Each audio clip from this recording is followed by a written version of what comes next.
Bonjour, je suis Ghislaine, donc conseillère conjugale sur Instant pour elle. Donc aujourd'hui, la vidéo s'intitule Ne dites rien. Donc on est toujours dans l'infidélité et le but c'est de vous faire prendre conscience à quel point révéler cette infidélité peut parfois être totalement contre-productif et inutile. Donc devez-vous révéler l'infidélité à votre partenaire? Bien sûr, c'est un sujet polémique, chacun va avoir sa propre réponse et il n'y a pas une vérité ou une généralité à faire. Mais quand je vois le drame que ça provoque et la destruction que ça provoque dans les couples, les enjeux aussi qui sont engagés, moi, ma réponse de thérapeute, très souvent, c'est non. Il vaut mieux rien dire que de déclencher un tsunami qui aurait pu être évité. Donc, vous direz ensuite dans les commentaires si vous êtes d'accord avec ça. Mais est-ce que c'est vraiment utile de prendre le risque de détruire tout ce qui a été construit dans le couple, tout ce que vous y avez apporté, tout ce que vous y avez amené de singulier, alors que peut-être cette infidélité, elle est juste passagère, elle est juste singulière, c'est une erreur d'aiguillage, quelque chose qui parle peut-être davantage de vous qui l'avez commise que du couple, même si parfois on est bien sûr responsable complètement des manques dans un couple, mais ça peut vraiment parler aussi et surtout de soi-même. Donc pourquoi prendre le risque de mêler notre partenaire à ça et de détruire tout ce qui a été construit? Est-ce que c'est utile aussi de la révéler alors qu'on prend le risque aussi de détruire non plus le couple, mais aussi toute la famille, quelque part, alors que là aussi, on avait construit quelque chose de solide et que bien souvent, quand on révèle cette infidélité, c'est parce que quelque part, peut-être qu'on n'a pas le courage d'assumer entièrement cette responsabilité qu'on a prise pourtant tout seul.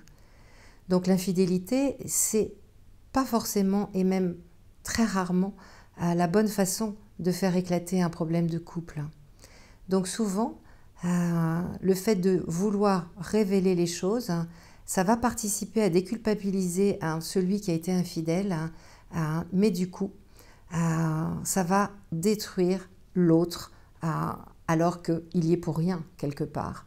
C'est le choix de l'infidèle d'avoir choisi cette solution qui n'est pas la bonne, et le fait de révéler, oui, ça déculpabilise, oui, c'est dans l'espoir d'être pardonné, mais est-ce que c'est juste de faire porter la responsabilité à l'autre alors que c'est soi-même qui avons choisi cette solution qui n'était pas la meilleure pour que le couple aille mieux?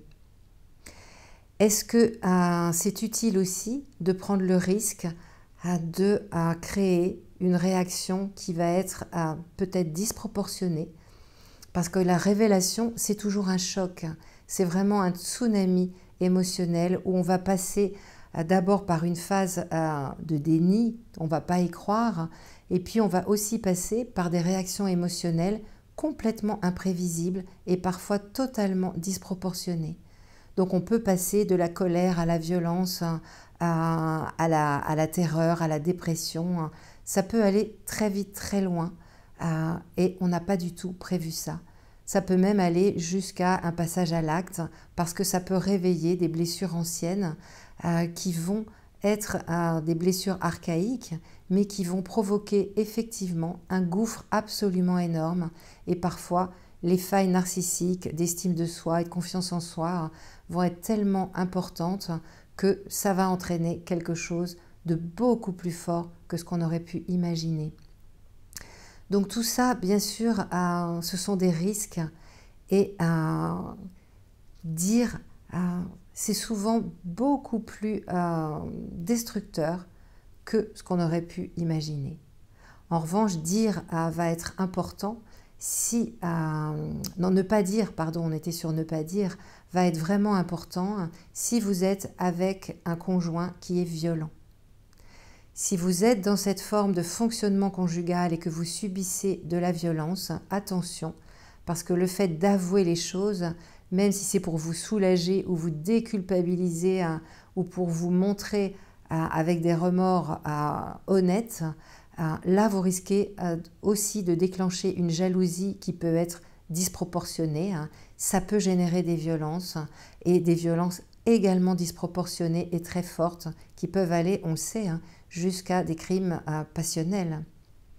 Donc pour toutes ces raisons, pour ne pas mettre en cause, en tout cas en danger, ce que vous avez construit, vous-même, les personnes que vous aimez, votre conjoint, votre famille, vos enfants, ne dites rien.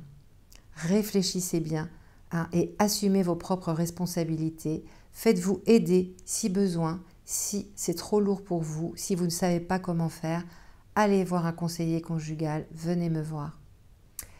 Donc, à vous de réagir pour me dire dans les commentaires que vous pouvez poster donc, suite à cette vidéo, pour me dire si vous êtes d'accord ou non avec le fait de ne rien dire, parce que très souvent, les conséquences sont beaucoup plus dramatiques et beaucoup plus importantes que le fait de ne pas dire.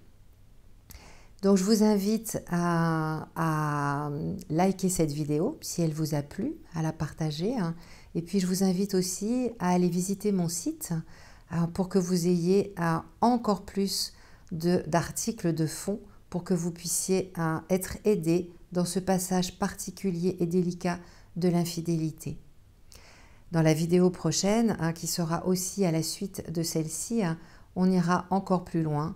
Et là, je vous dirai aussi, en revanche, les cas où ça va être très important de dire malgré tout. Donc, dans la majorité des cas, réfléchissez, ne dites rien. Mais il y a malgré tout des cas où il va falloir dire. Donc, à bientôt pour se retrouver sur cette prochaine vidéo.